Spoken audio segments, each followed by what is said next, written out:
Hello, good morning mga idol. Magandang araw sa lahat, ano. Shoutout pala sa lahat ng mga riders. Magandang araw sa inyo lahat mga idol.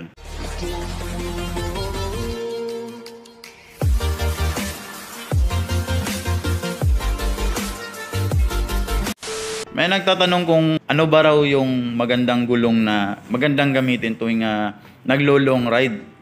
So, sa akin naman dyan mga idol is ito yung ipapakita ko yan. Yan, ito po yung gulong natin mga idol. As you can see, yan o. Tingnan natin siya. Yan. Ito ay Maxxis na ano kasi tubeless kasi itong ano, itong gulong natin. Maxxis yan siya. Yan. Hindi klaro Maxxis, basta Maxxis yan siya. Yan o. Yan. Maxxis na ano ba ang size nito? 70-80. Yan po yung gulong natin sa ano, sa harap natin. 70-80. Minsan kasi naglo-long ride kasi ako mga idol. Mauwi ako sa amin kaya bumabiyahe din ako ng 3 hanggang 4 na oras. Walang putol yan, diretso-diretso yan. So far wala akong aberya dito, wala akong ma-comment dito.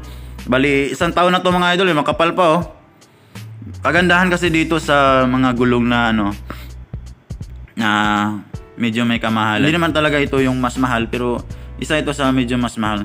Kasi kapag nagtitipid kayo, meron na mamumurahin pero hindi masyadong quality. So kung ako yung tatanungin, in my own opinion, maganda itong ano, Maxxis. So far, 1 taon ko na itong ginagamit. So sa 1 taon ko siyang ginagamit, hindi pa siya ano, totally manipis na kasi takbo ng umaga, uwi pagkagabi. So ganyan lang yung trabaho niya. Kaya umabot ng 1 taon, hindi pa ano, kapal pa rin yung spike niya.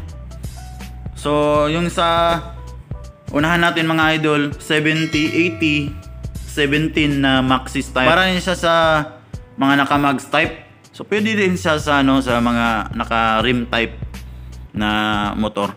So lalagyan lang siya ng ano, ng interior na sakto din sa kanya. So yun.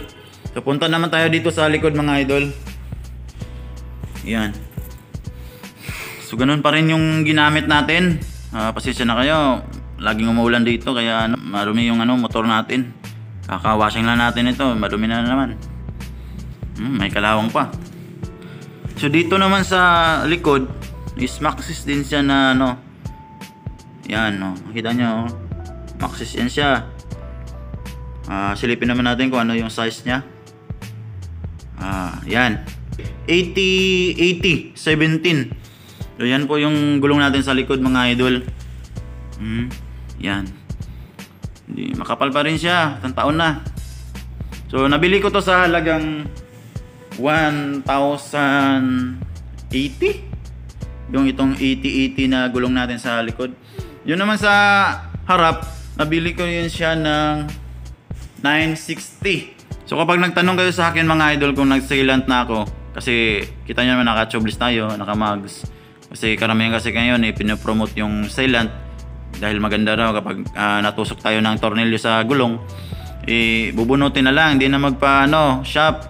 So for me mga idol, hindi pa ako nag-sealant mga idol kasi makapal pa naman yung ano natin. Siguro dyan ako magsi-sealant kapag medyo manipis na.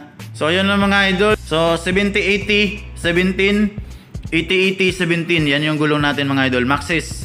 Pwede yan siya sa rim type. Recommended din sa rim type mga idol. Thank you.